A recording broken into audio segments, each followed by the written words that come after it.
Marisa Aranzo-Glele, bonsoir. Bonsoir Heureuse. Merci d'être là. C'est toujours un plaisir. La période tout le mois consacrée à la femme, nous y sommes encore et la femme est encore au cœur de votre chronique. Je vais dire le mois consacré aux droits de la femme. D'accord, le mois consacré aux droits de la femme. Exactement. Voilà. Et effectivement, la femme est encore au centre de la chronique. Voilà. Et vous le savez bien, la femme est souvent reléguée au second rang. On l'infantilise, on la materne, on la traite d'incapable. On la surnomme même le sexe faible. Et pourtant, chère heureuse, l'histoire de notre humanité nous enseigne que de grandes causes, de grands combats ont été menés par des femmes. À titre d'exemple, Rosa Parks, on en a parlé dans la première émission de ce mois. Cette jeune femme fut le symbole de la lutte antiségrégationniste aux États-Unis. Son geste historique dans un buste duquel elle refusa de sortir pour céder la place à un blanc américain fut à l'origine d'une longue marche pour les droits civiques dans ce pays. Elle y a consacré toute sa vie. Plus proche de nous, au Nigeria, je parlerai de Funmilayo Ransome Kuti. Cette femme, elle était surnommée la mère des droits des femmes. Elle fut une figure majeure de la lutte anticolonialiste et du militantisme féminin au Nigeria. Elle a livré un combat exemplaire pour l'émancipation et l'autodétermination des femmes sur le continent. Je viendrai plus proche encore, chez nous, pour parler de la reine Tassi Hangbe, Nahangbe.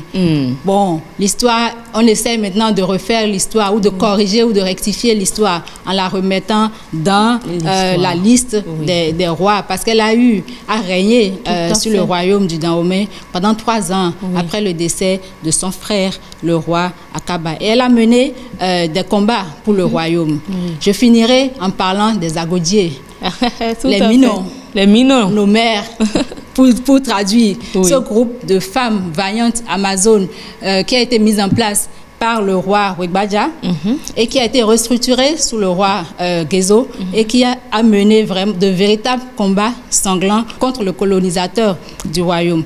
Donc, de tout temps et à chaque époque, des femmes ont fait preuve de détermination, de courage, de bravoure, de sacrifice pour sortir du cadre dans lequel les sociétés les enfermaient et mener des combats nobles qui ont fait évoluer l'humanité.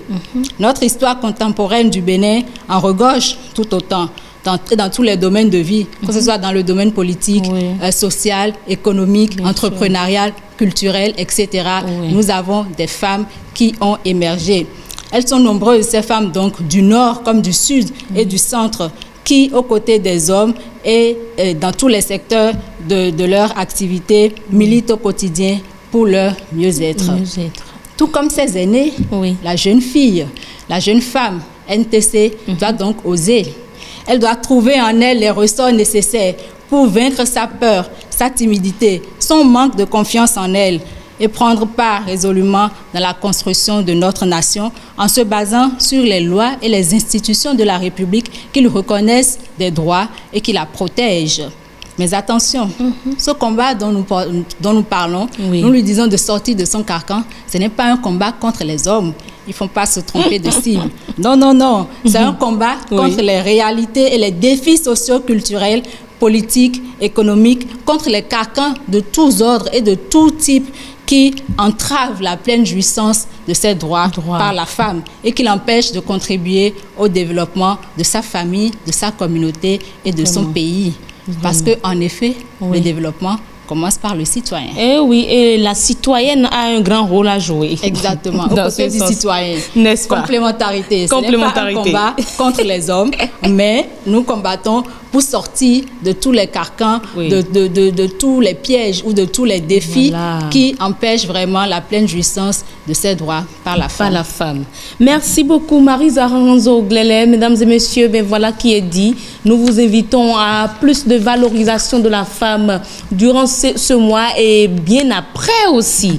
Alors, nous installons à présent le plateau de participation citoyenne.